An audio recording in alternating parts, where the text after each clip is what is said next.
Hello everyone, সুপর্ণার প্রতিদিনের নতুন আরও একটি ব্লগে তোমাদেরকে জানাই অনেক অনেক স্বাগত। আশা করছি সবাই ভালো আছো, সুস্থ আছো। আজকে রবিবার আর ঘড়িতে এখন সকাল 8টার মতো বাজে। তো মিশির আজকে সকালবেলা ঘুম থেকে উঠেই না ভীষণ খিদে পেয়ে গেছে। অন্যদিনও সকালবেলা একদম খেতে চায় না, তো আজকে যেহেতু ওর খিদে পেয়ে গেছে তাই আজকে সকাল সকাল আগে ওর খাবারটা খাইয়ে দিয়ে আমি অন্য কাজগুলো করব। তো এখন আর আমি আমার মনের মতন বা অন্য কারোর মনের মতন কাজ করতে পারি না। মানে মিছরির কাজগুলো করার পরই যেই সময়টা থাকে তখনই আমি কাজগুলো করি। যেমন এখন সকালবেলা তো অনেক কাজ, রান্নাবান্নার সময়, তো রান্নাঘরে এখন মা একা একা রান্নাবান্না করছে, কিন্তু আমি যেতে পারছি না কারণ মিছরি যেহেতু খিদে পেয়ে গেছে, তাই মিছরিকে খাইয়ে দিয়ে তবেই আমি ওইদিকে কাজগুলো করতে পারবো। আজকে আবার মিছরিকে নিয়ে একটু ডাক্তারের কাছে যাব, কারণ 2-3 দিন ধরে দেখছি মেয়েটার চোখটা লাল হয়ে যান না, ভীষণ চুলকাচ্ছে। তো দুপুরের দিকে ডাক্তারের কাছে যাবো, ওই জন্য সকালবেলা একটু তাড়াহুড়ো করে কাজগুলো করে নিচ্ছি, কারণ দুপুরবেলা ওকে খাইয়ে তারপরে বেরোতে হবে, তারপর আমার স্নান রয়েছে, খাওয়া দাওয়া রয়েছে। তো সেই কারণে না, মানে সকালে তাড়াহুড়ো না করলে পরে আর সময় পাবো না। আর কিছু জামা কাপড় কাচবো বলে এখন কলপারে আসলাম। রান্নাঘরে আজকে মাই রান্না করছে, বিশেষ কিছু রান্না হবে না, কারণ শনি রবিবার তো 2 দিন নিরামিষ, তোমরা জানোই। আর নিরামিষ দিনে তো বেশি কিছু একটা রান্না হয় না, তো এই জন্য মা ওদিকটা প্রায় করেই নিয়েছে। আমি ওই জন্য এই কাজগুলো করে নিচ্ছি, কারণ পরে না আর সময় পাবো না। আর কালকে কোনো ব্লগ আমি দিতে পারিনি, কারণ কালকেও মিছরিকে নিয়ে একটু ডক্টরের কাছে গেছিলাম। তো কালকে না ডক্টর দেখাতে পারিনি, তো ওখান থেকে আস্তে আস্তে একটু রাত হয়ে গেছিলো, ডক্টর এসেছিল না। তো সেই কারণে আমি এসে আর ভিডিও এডিটিং আমার কিছুটা বাকি ছিল, সেটা করতে পারিনি। আর ভীষণ মাথা ব্যথা করছিল জানো তো, এই রোদে বেরোলে আমার খুব মাথা ব্যথা করে, আর কদিন ধরে যেন এটা বেড়েছে। তো সেই জন্য ভিডিও এডিটিং করা হয়নি বলে ব্লগটা দিতে পারিনি।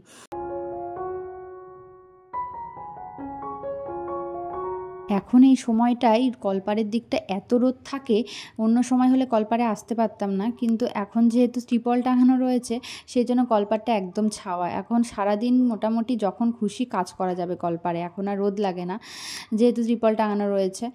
তো ত্রিপলটা টাঙিয়েছে তার কারণ হচ্ছে, কদিন আগে দেখছিলে না ভীষণ পাতা পড়ছিল, আর এই দিকটা পাতা পড়ে খুব নোংরা হয়ে থাকছিল, সেই জন্য উপরটা ত্রিপল দিয়ে রেখেছে যাতে পাতাগুলো ত্রিপলের ওপরে পড়ে, আর তাহলে ত্রিপল থেকে পাতাগুলো নামিয়ে নিতে পারবে। কিন্তু এমনি যদি পড়ে থাকে ভীষণ নোংরা হবে, আর বারবার ঝাড় দেওয়া মুশকিল, বিশেষ করে কলপাটটা তো ঝাড় দেওয়া বারবার করে মুশকিল হয়। তো সেই কারণে ত্রিপলটা টাঙানো আর কি। তো খুব সুবিধা হয়েছে, কলপারে যখন তখন কাজও করা যাচ্ছে, রোদটা লাগবে না।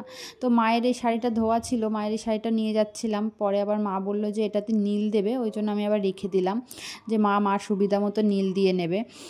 আর হচ্ছে নীলের পরিমাণটাও দেখবে একটু কম বেশি হলেও ভালো লাগে না, সেই কারণে আমি আর আমি নীল দিলাম না, রেখে দিলাম। পরে মা যতটা পরিমাণ লাগবে নীল দিয়ে নেবে, আমি যদি না বুঝতে পারি ওই জন্য আর দিলাম না। তো জামা কাপড়গুলো মেলে চলো ভাতটা খেয়ে নেব। মিছরি তো ঘুমাচ্ছে, অনেকক্ষণ হয়ে গেল। তো ভাতটা খেয়ে তারপরে যদি সময় পাই রান্নাঘরটাও পরিষ্কার করে আমি একবারে স্নান করে নেব, কারণ না হলে পরে আর স্নান করার টাইম পাবো না। মিছরি ঘুম থেকে উঠে গেলে ওকে স্নান করাবো, তারপর ওর খাবারটা খাইয়ে আমাদের আবার বেরোতে হবে তাড়াতাড়ি। তো দুপুর 1টা-1.5টার সময় বেরোবো, তো ওই টাইমের মধ্যে আবার ওকে খাওয়াতে হবে, আর ওর তো জানোই খেতে কতটা সময় লাগে।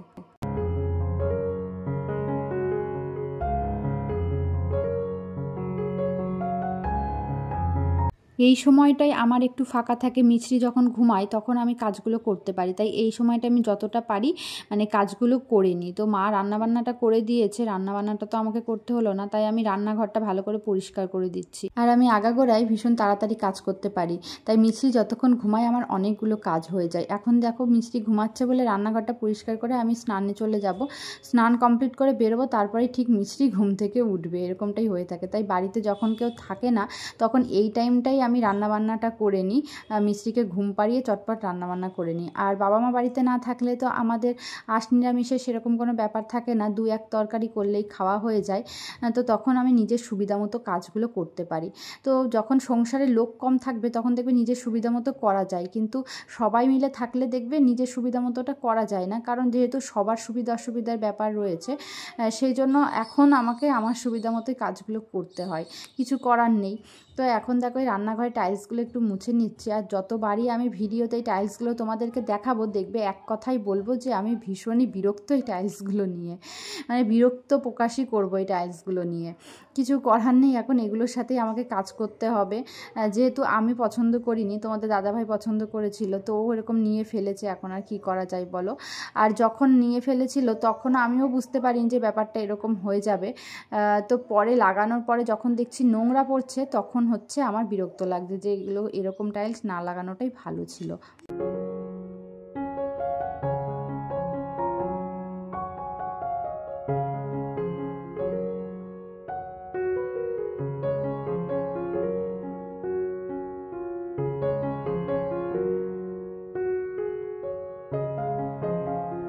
এখন এই দুপুর 1:30 মতো বাজে, আমি মিষ্টিকে খাইয়ে দিয়েছি, এখন রেডি হয়ে নিচ্ছি। মিষ্টির পাপা আবার মিষ্টিকে রেডি করছে। বেশিরভাগ সময় কোথাও যাওয়ার সময় মিষ্টির পাপাই মিষ্টিকে রেডি করে দেয়, মানে জামা পরানো থেকে শুরু করে ওকে ক্রিম মাখানো, চুল আঁচড়ে দেওয়া, এগুলো মিষ্টির পাপাই করে দেয়। আর আমি ওকে খাইয়ে দিয়ে নিজে আর খাইনি, কারণ এখন তো 1:30 বাজে, আমার এখনও খিদে পাইনি। মিষ্টির পাপা খেয়ে নিয়েছে, ও যেহেতু সকালে ওটস খাই, আমি এসেই ভাবছি কি খাবো। তো আমি ওদিকে রেডি হয়ে গেছি আর মিষ্টিও ওদিকে রেডি হয়ে গেছে। বাইরে এত রোদ্দুর, মিছরিকে এই টুপিটা বারবার পরিয়ে দিচ্ছি, ও বারবার খুলে ফেলছে। এই রোদে বাইকে যাওয়া কতটা কষ্ট বলো তো। আর এতদিনে ওর টুপিটা কাজে লাগছে, ওর পিপি টুপিটা কিনে দিয়েছিল, তো এতদিন পরে নিও, তো এখন তো রোদ গরম বাইরে, এখন বাইরে বেরোলেই টুপিটা পরতে পারবে।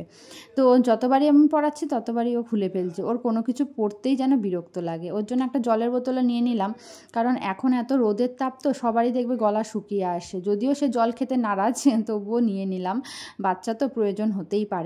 তো আমরা এখন বেরিয়ে পড়ছি, আর মিছরি পাপা বাইকটা আগেই বের করে নিয়েছে। আর আজকে আমি নতুন হেলমেট পরবো, মানে এতদিন আমি হেলমেট কিনেছিলাম না, মিছরির পাপা 2 দিন হলো হেলমেটটা কিনেছে, অর্ডার দিয়েছিল অনলাইনে। তো আজকে প্রথম হেলমেট পরতে আমার ভীষণই বিরক্ত লাগছে, কারণ প্রথম পরতে তো কেমন একটা বিরক্ত লাগছে, মনে হচ্ছে যেন মাথার মধ্যে কি একটা বোঝা চাপিয়ে দিয়েছে। আর এই রোদে মিছরির জন্য একটা সানগ্লাসও দরকার, কারণ এতটা রোদে দেখবে তাকাতে বাচ্চাদের খুব কষ্ট হয়। মিছরির মিমিম একটা ওকে সানগ্লাস কিনে দিয়েছে, কিন্তু ও না একদম পরতে চায় না, কারণ সানগ্লাসটা পরলে হয়তো ওর অন্ধকার মনে হয়, তাই ও বিরক্ত হয়। চোখে পরিয়ে দিলেই ও খুলে ফেলে। তো বাচ্চাদের কত কিউট সানগ্লাস আছে বলো তো। আমার তো কিনতে খুব ভালো লাগে, কিন্তু মিছরি যেহেতু এখন একদমই ছোট আর পরতে চায় না, সেই জন্য না আর কিনি না।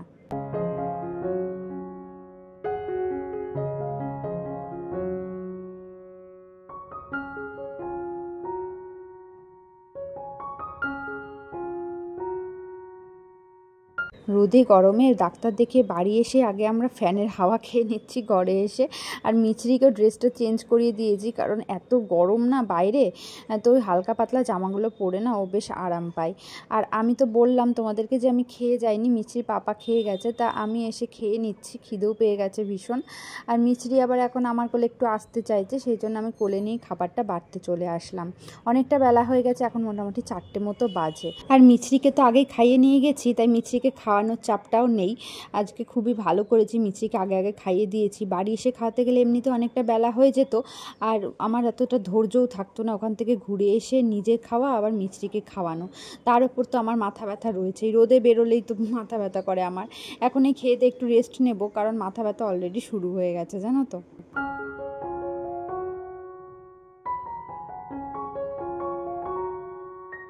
মিছরি আজকাল একদমই কোলে থাকতে চায় না, ও খালি নিচে নামতে চায়, মানে মেঝেতে ও হামাগুড়ি দেবে, তারপর উঠে দাঁড়াবে, এইসব পছন্দ করছে। তাই ওকে এখন যেহেতু গরমকাল চলে এসেছে, মেঝেতেই নামিয়ে দিই। এতদিন তো ঠান্ডা ছিল, তাই মেঝেতে নামাতে চাইতাম না।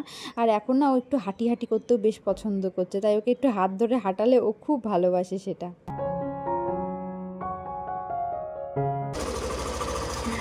এবার মা কোথায় যাচ্ছিস? হ্যাঁ,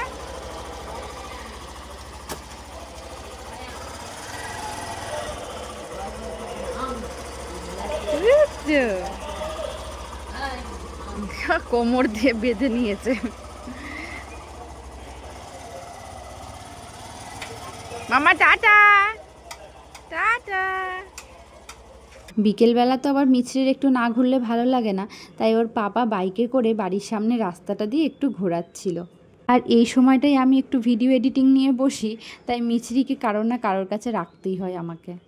আর এখন রাতে দেখো মিছরির ঘুমের টাইম যেই হয়ে গেছে, ওর এখন মাকে চাই, ও বারবার করে আমার কাছে আসতে চাইছে। আর ওকে আমি মশারির মধ্যে ঢুকিয়ে দিয়েছি, তো ভীষণ বিরক্ত হচ্ছে আমার কাছে আসবে বলে। তো চলো আজকের ব্লগটা এখানেই শেষ করছি। সবাই ভালো থেকো, সুস্থ থেকো, কালকে আবার একটা নতুন ব্লগের সাথে দেখা হচ্ছে।